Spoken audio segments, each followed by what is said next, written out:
नमस्ते बच्चों, ज्ञान मंत्र में आप सबका स्वागत है। आज हम कक्षा 7 पाठ 3 हिमालय की बेटियां कर रहे हैं। अब बच्चा, हिमालय की बेटियां क्या होती है? हिमालय के कोई बच्चे तो हो नहीं सकते, वो तो पहाड़ है। हिमालय की बेटियों से यहाँ अर्थ है हिमालय से निकलने वाली नदियों से। इस पाठ में लेखक हिमालय से निकलने वाली नदियों के विषय में बात कर रहे हैं। अब शुरू करते हैं। अभी तक मैंने उन्हें दूर से देखा था। बड़ी गंभीर, शांत, अपने आप में खोई हुई लगती थी। संप्रभात महिला की भांति वह प्रतीत होती थी। उनके प्रति मेरे दिल में आदर और श्रद्धा के भाव थे। माँ और दादी, मौसी और मामी की गोद की तरह उनकी धारा में डुबकियां लगाया करता।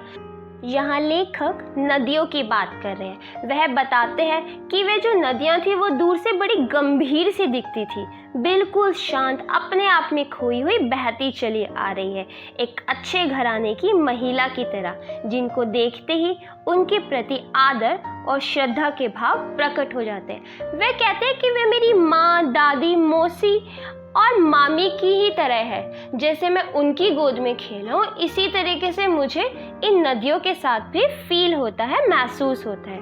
परंतु इस बार जब मैं हिमालय के कंधे पर चढ़ा तो वे कुछ और रूप में सामने थी। वे कहते हैं जब इस बार मैं हिमालय पर चढ़ा था और वहाँ बैठ के जब मैंने नीचे देखा तो कुछ अलग ही नज़ारा मुझे देखने में आया।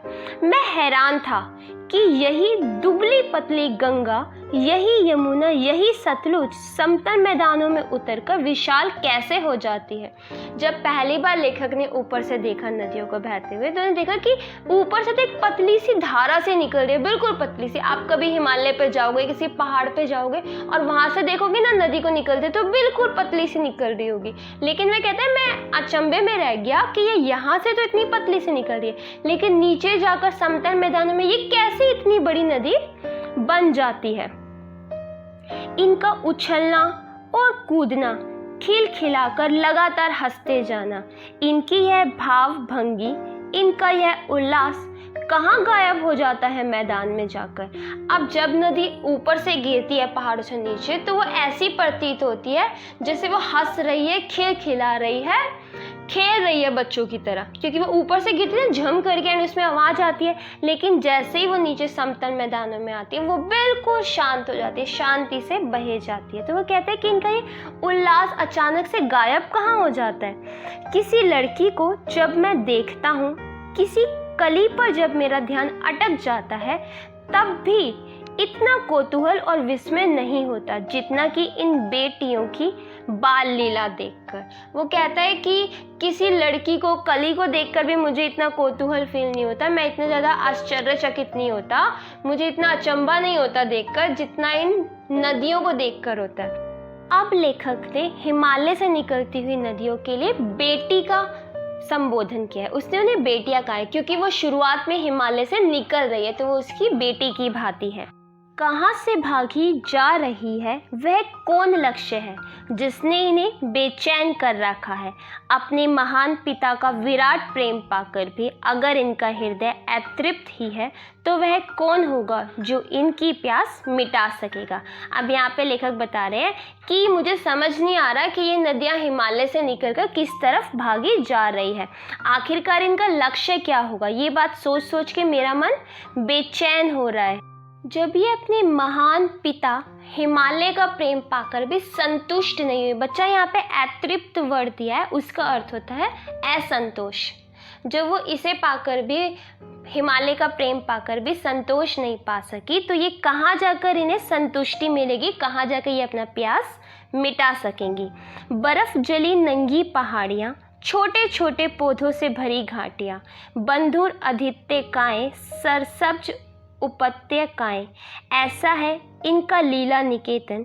खेलते खेलते जब ये जरा दूर निकल जाती है, तो देवदार, चीड़, सरो, चिनार, सफ़ेदा, केल के जंगलों में पहुंचकर शायद इन्हें बीती बातें याद करने का मौका मिल जाता होगा। कौन जाने बुढ़ा हिमालय अपनी नटखट बेटियों के लिए कितना सिर धुनता होगा। बड़ी बड़ी चोटियों में जाकर पूछिए तो उत्तर में विराट मोहन के सिवाय इनके पास और रखा ही क्या है। अब वो बताते हैं कि जब ये नदियाँ हिमालय से निकलती है तो ये छोटी छोटी पौधों से गुजरती हुई, नदी नालों से गुजरती हुई, ये देवदार, चीड़, सरो, चिनार, सफ़ेदा पेड़ों से गुजरती हुई इनके पास से निकलती हुई जब ये निकलती है तब ये अपने पिता को याद करती होगी। तब इन्हें याद आता होगा कि हमारा पिता कितना महान है जहाँ से हम निकली है। फिर लेखक कहता है कि पता नहीं कैसे बुढ़ा हिमालय अपनी नटखट बेटियों को संभालता होगा।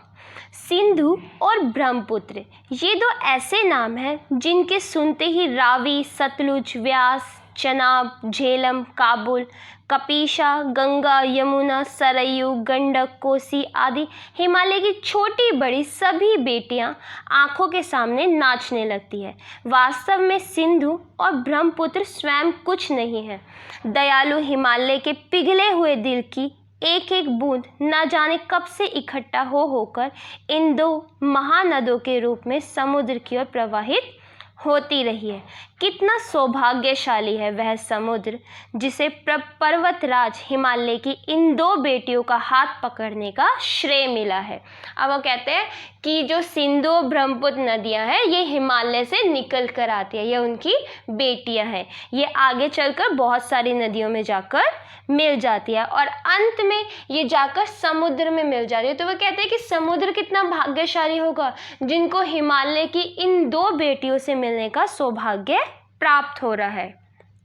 जिन्होंने मैदानों में ही इन नदियों को देखा होगा उनके ख्याल में शायद ही यह बात आ सके कि बूढ़े हिमालय की गोद में बच्चियां बनकर ये कैसे खेला करती है। वो कहते हैं जिन लोगों सिर्फ मैदानों में इन्हें शांति से बहता देखा है उनको तो पता ही नहीं होगा कि किस प्रकार से ये हिमालय से नटखट सी बनी हुई खेलती हुई धरती पर आती है। माँ बाप की गोद में नंगधड़ंग होकर खेलने वाली इन बालिकाओं का रूप पहाड़ी आदमियों के लिए आकर्षण भले ना हो, लेकिन मुझे तो ऐसा लुभावना प्रतीत हुआ। वह रूप की हिमालय को ससुर और समुद्र को उसका दामाद कहने में कुछ भी झिझक नहीं होती। वे कहते हैं जो लोग पहाड़ पे रहते उनके लिए ये कोई अचंभे की बात नहीं होगी क्योंकि वो ये रोजाना देखते हैं। हिमालय से निकलती उसकी बेटियों को वो तो रोजाना ही देखते हैं, लेकिन हम जो कभी कभी देखते हैं हमारे लिए सच में यह आश्चर्यचकित दृश्य होता है। कितना सुंदर दृश्य होता है। नदियों की अटखेलियाँ देखना, वो किस तरीके से नीचे आ रही है, कैसे झमझम करके चलती है, ये सब देखना। फिर वह आगे कहते हैं मुझे तो ऐसा प्रतीत होता है जैसे समुद्र हिमालय का दामाद है और हिमालय उसका ससुर, क्योंकि जो नदियाँ हिमालय से निकली है उसको लेखक ने उसकी बेटियाँ कहा है और जब बेटियाँ समुद्र में जाकर मिल जाती है पूरी तरह उसमें मलिन हो जाती है, इसलिए समुद्र को दामाद कहा है। तो वो कहते हैं मुझे ये कहने में कोई झिझक नहीं होगी।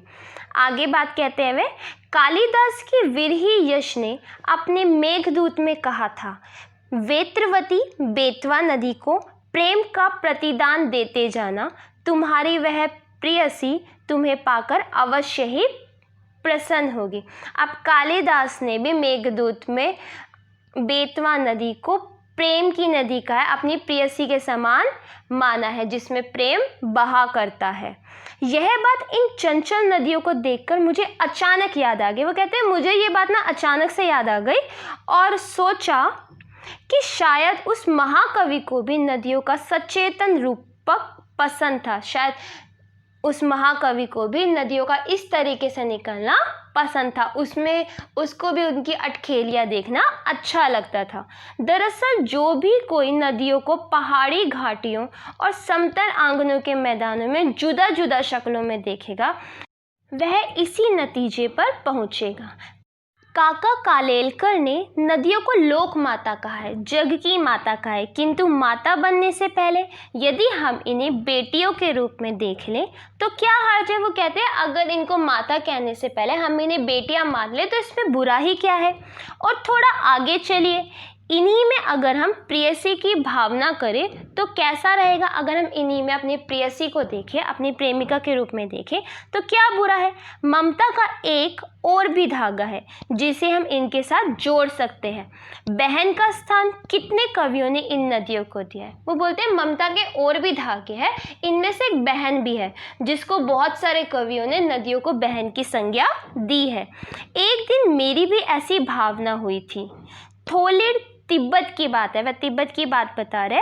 मन उचट गया था, तबीयत ढीली थी, सतलज के किनारे जाकर बैठ गया।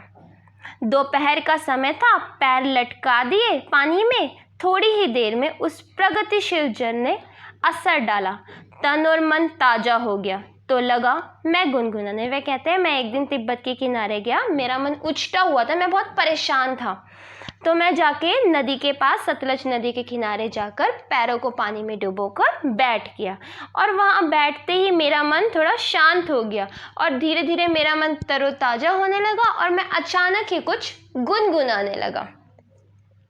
जय हो सतलज बहन तुम्हारी, लीला अचरज बहन तुम्हारी। वे कहते हैं, सतलज नदी को कहते हैं कि बहन तुम्हारी जय हो, तुम्हारी लीलाएं भी अचरज भरी है। हुआ मुदित मन हटा खुमारी। वो बोलते हैं मेरा मन खुश हो गया, जो मैं परेशान था मेरी परेशानियां दूर होगी। जाऊं मैं तुम पर बलिहारी, मैं तुम पर बलिहारी जाता हूँ। तुम बेटी यह बाप हिमालय। वे कहते हैं तुम बेटी हो और हिमालय तुम्हारा बाप है। चिंतित पर चुपचाप हिमालय, वह तुम्हें लेकर टेंशन में है, परेशान है लेकिन शांत है।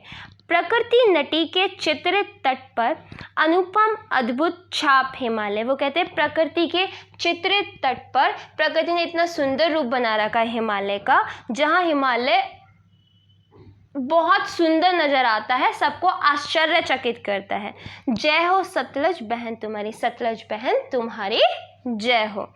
तो बच्चा ये चैप्टर यहीं पे ख़त्म होता है। उम्मीद है आपको समझ आ गया होगा। अभी भी कुछ डाउट हो तो आप मुझसे कमेंट बॉक्स में पूछ सकते हैं। अगर वीडियो पसंद आई तो लाइक करना और चैनल को सब्सक्राइब करना मत भूलना। धन्यवाद।